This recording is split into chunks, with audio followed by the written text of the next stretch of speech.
ganda oh.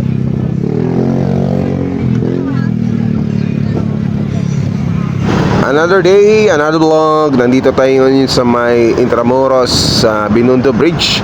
Silepan natin ng Pasig River Esplanade. Ito po yung nasa likod ng Port Santiago. Napakahaba na po nito and nakita nyo naman napakadaming tao dyan at merong food court at napakaliwanag nito sa gabi.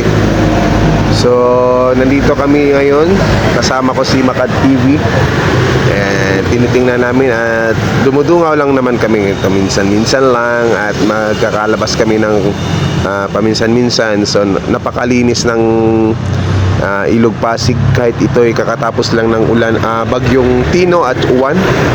So makita natin na napakalinis at nandito si Makad TV. Ayan, so shout out Makad TV.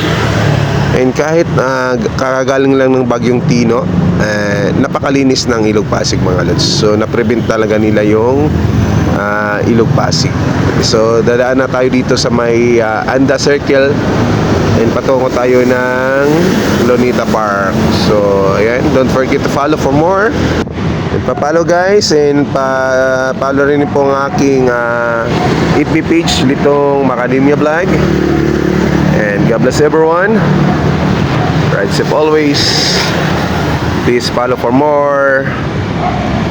Bye-bye. Salamat po sa inyong panonood. And keep ride safe and ride safe always. Thank you for watching.